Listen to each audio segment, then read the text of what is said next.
Hey everybody, I'm back. I was going through some of the submissions before I left for the conference, and while I was there I thought it might be helpful in such a fast-paced course to draw some of the connections as we move into the second half of the course and begin Module 3, where we begin to examine some of the blended learning models and how that relates to a more personalized learning experience. So I threw together these couple of slides to kind of help connect those dots.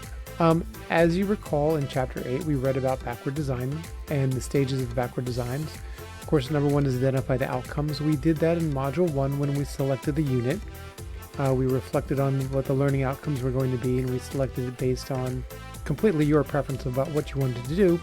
Then in Stage 2, we talked about assessment methods that we're going to use, and we looked into our digital toolbox, and we saw a lot of things like tools that could be used for formative assessment, communication, collaboration, as well as things like for curriculum such as Lexia or iReady or the Houghton Mifflin products. And there was a lot of good ideas about how to end the learning with personalization through tools like Canva or WeVideo. But we also want to talk about how we're going to personalize during the learning part, how they're going to be learning about whatever it is you plan on teaching.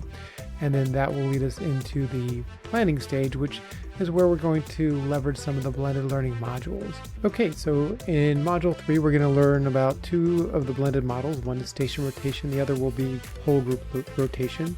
And these are a great way to leverage the groupings that you discover from your pre-assessment, either your benchmarks or a simple Ziplet quiz that you might give, so that you understand what skill gaps are present with your students, so you can group them in whatever way is logical.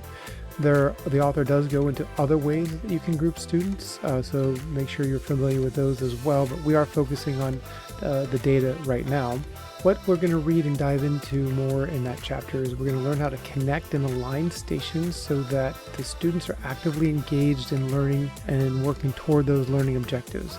We want to avoid inserting a station that is going to be unrelated to that learning. Be sure to read and understand that part as well. And we're going to dive into using a teacher-led station where you can really target the individual learning for the students in that particular group. You can address those skill gaps, or you can provide the opportunity to go over how to extend the learning for students who need more challenge. The chapter does come with a template that helps you map things out for a station rotation, so be sure to check that out, and you can use that when you're thinking about and reflecting on how you might apply this particular model to building a more personalized unit for your students. So likewise, whole group rotation does similar things, but it's a bit more of an easy transition. But it could start with something like a whole class receiving direct instruction from a presentation, or a video that you are using, followed by a whole group discussion.